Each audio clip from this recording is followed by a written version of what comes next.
DB কার্যালয় থেকে বেরিয়ে এবার সরাসরি মুখ খুললেন মার্জুক রাসেল। বেশ কিছুদিন হলো সামাজিক যোগাযোগ মাধ্যম ফেসবুকে সরব মার্জুক রাসেল নামের একটি পেজ। কোটা সংস্কার আন্দোলন চলাকালে পেজটি থেকে বিভিন্ন পোস্ট দেওয়া হয়।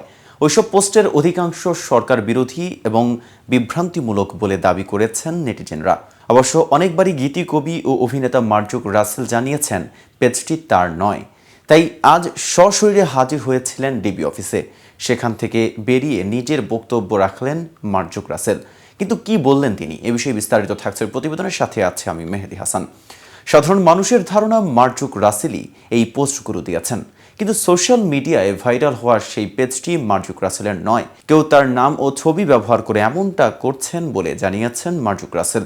বিষয়টি নিয়ে অভিযোগ জানাতে রবিবার রাজধানীর ডিবি কার্যালয়ে আসেন মার্জুক। এ সময় গণমাধ্যমের সঙ্গে কথা বলতে গিয়ে অভিনেতা বলেন, আমার নাম ও ছবি ব্যবহার করে বেশ কয়েকদিন ধরে উস্কানিমূলক পোস্ট দেওয়া হচ্ছে। সেটার সঙ্গে আমার কোনো সম্পর্ক ও সম্পৃক্ততা নেই। বিষয়টি নিয়ে আমি বিব্রত হচ্ছি।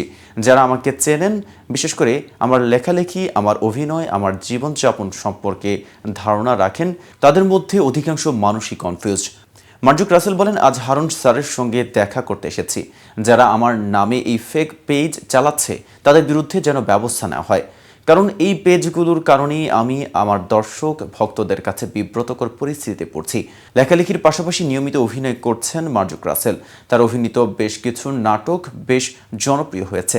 তরুণরা তার অভিনীত চরিত্র পছন্দ করেছেন।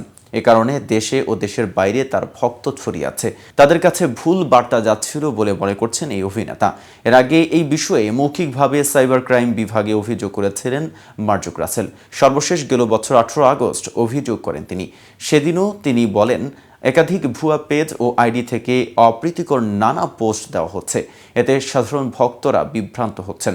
এসব ভুয়া পেজ কারা চালাচ্ছেন জানি না। উল্লেখ্য, মার্জুক রাসেল একজন বাংলাদেশি কবি, গীতিকার, মডেল এবং অভিনেতা। তার কর্মজীবনের শুরু কবিতা ও গানের গীত রচনার মধ্য দিয়ে।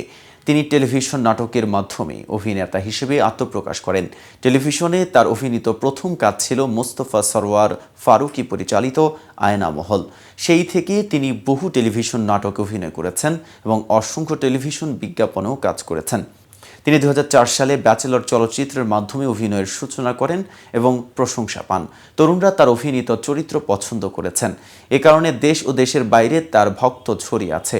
মার্জুক একাধিক সঙ্গীত ভিডিওতেও কাজ করেছেন, যেমন ঘুড়ি, তুমি কার আকাশে উড়ো, স্মৃতিকথা ইত্যাদি।